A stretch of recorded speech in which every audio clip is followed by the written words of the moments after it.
Seguimos con el repaso de programación estructurada. Vamos a completar un poco el código, pero voy a cerrar todas las estructuras para volver a tener una imagen completa de lo que estamos haciendo. Estamos programando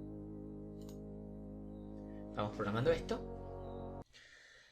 Ya tenemos dibujado el tablero, o sea, ya tenemos un tablero que se puede dibujar. Tenemos un jugador que sabe dónde posicionar, o por lo menos sabe dónde jugar. Y ahora vamos a ver cómo vamos a lograr que eso suceda. Y nos estaría faltando que el tablero sepa cómo ubicar la ficha en el lugar correcto. Entonces, vamos a agregar una responsabilidad. Vamos a agregar una responsabilidad más al tablero.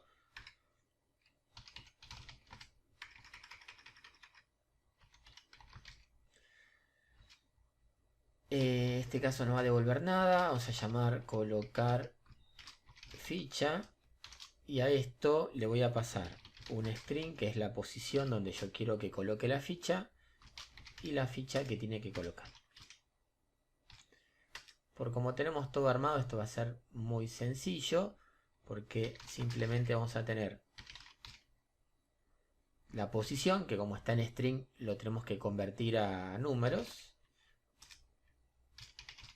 Entonces vamos a convertir el string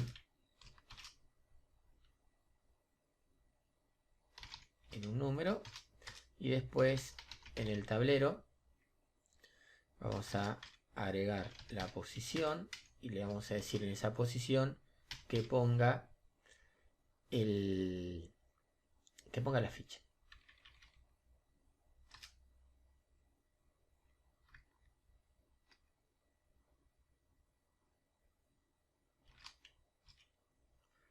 Esto nos está devolviendo, me está diciendo que no puede convertir tipo de ficha a string. Entonces vamos a convertir esto a string y listo. Y esto ya debería estar funcionando. Bueno, listo esto,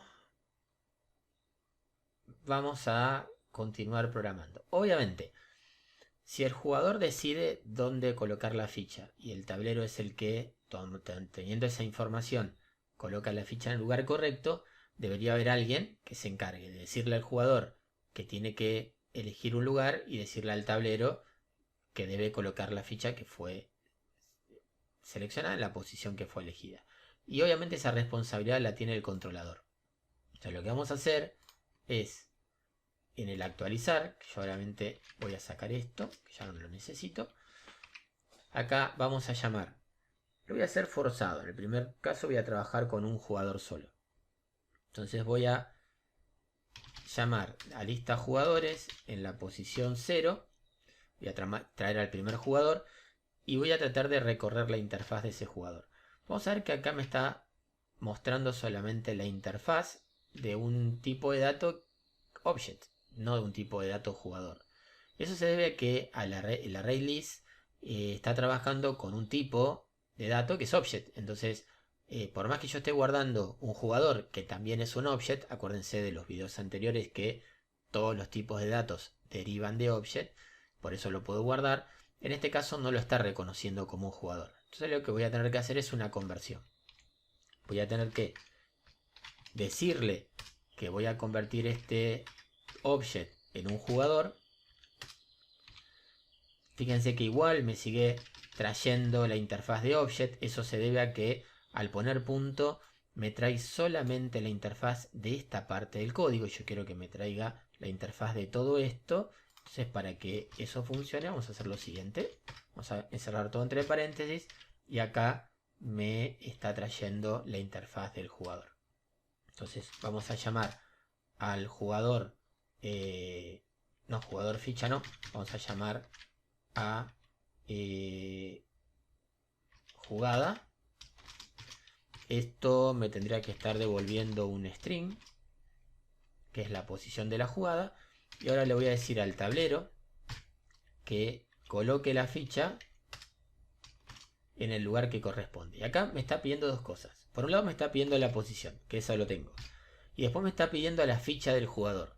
Entonces vamos a robar este código que tengo por acá y decirle a este jugador que me devuelva la ficha.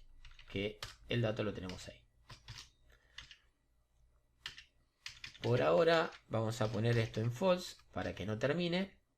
Y vamos a correr el programa para ver cómo funciona. ¿Qué debería estar ocurriendo cuando esto empiece a funcionar?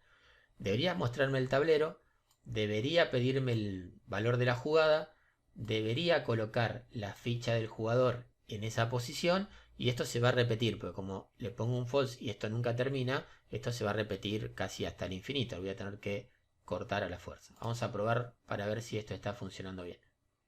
Llegamos hasta acá, me pide un nombre, le vamos a poner Pablo, o en el otro vamos a poner Martín. Y en este caso Pablo quiere jugar la ficha O, así lo vamos a poner en la posición 0. Ahí estuvo funcionando bien. En la posición 1, en la posición 3, en la 4, en la 5. Y bueno, y esto está funcionando. ¿Qué nos está quedando ahora? Ya cada jugador podría jugar, pero estamos jugando siempre con el mismo jugador. Así que lo que vamos a hacer ahora es administrar los turnos. Que el controlador decida qué jugador tiene que jugar y cada jugador va a elegir el lugar correcto para esa ficha. Seguimos entonces con el código. Vamos a programar los turnos. Vamos a crear una función privada, o sea que solamente lo puedo usar dentro de la estructura, que voy a llamar turno, y ese turno me va a devolver cuál es el jugador que debe elegir la posición en ese momento. Entonces es una función que me va a devolver un jugador. La función se llama turno. Le voy a estar pasando una variable booleana que voy a llamar turno. Eso significa que, llegado a este caso, yo voy a tener que llamar a la función turno y le voy a tener que pasar un turno, que es el turno que está en ese momento activo. Entonces, esto me obliga a crear una variable turno. No es necesario inicializarla, pero de todas formas lo vamos a inicializar y le vamos a decir que arranque en falso.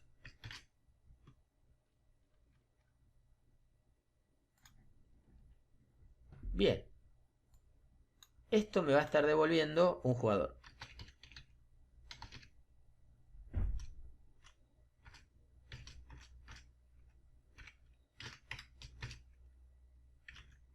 Vamos a separarlo, así les queda de forma correcta la instancia. ¿De acuerdo? Ahí lo tenemos. Lo podría haber hecho todo en una sola fila.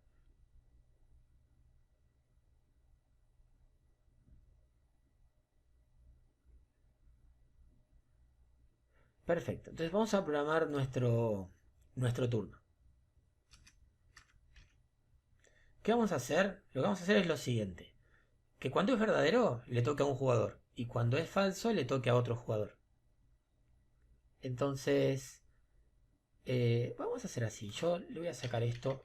Vamos a tratar de simplificar líneas de código.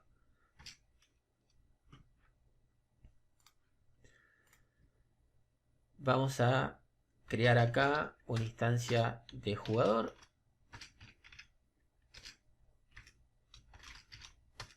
Y vamos a decir que si el turno que yo le estoy pasando es igual a verdadero, vamos a poner turno acá, entonces J, que es el jugador, va a ser igual a todo esto. Va a ser igual al jugador en la posición 0. Si esto es igual a falso, entonces va a ser igual al jugador 1. Esto me va a estar devolviendo, obviamente, el jugador.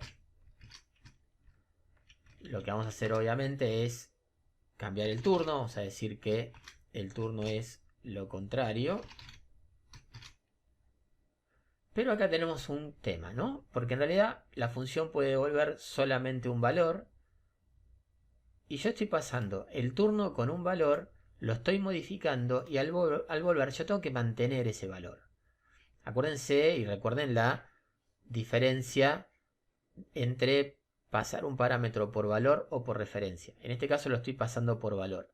Y yo necesito pasarlo por referencia, de manera tal que si yo modifico el dato en la función, al volver yo mantengo el valor modificado. Entonces vamos a indicarle que está pasado por referencia y ahí ya lo tendría. ¿Qué va a pasar ahora? Bueno, esto lo vamos a cambiar porque ahora en realidad el que está funcionando es el jugador J, o sea que todo esto lo vamos a reemplazar por J. Y si esto está funcionando bien, al correr el código yo tendría que estar notando el cambio entre los dos jugadores y tendría que estar notando cómo se van invirtiendo los círculos y las cruces. Bienvenida, vamos a ponerle Martín, Nahuel. Martín va a jugar en la posición 0, puso una O, Martín en la posición 1 y fíjense cómo van invirtiendo. Se van invirtiendo los jugadores y se van invirtiendo las fichas. Obviamente no estamos haciendo control de nada, puedo repetir y poner las fichas en el mismo lugar, pero bueno, después veremos cómo modificamos eso. O sea que ya tenemos a esta altura el juego funcionando. Lo único que me estaría faltando agregar como para hacer una corrida casi completa es que el controlador regule las reglas del juego y además me esté diciendo quién gana y quién pierde. Entonces lo que vamos a hacer en el próximo video es programar las reglas del juego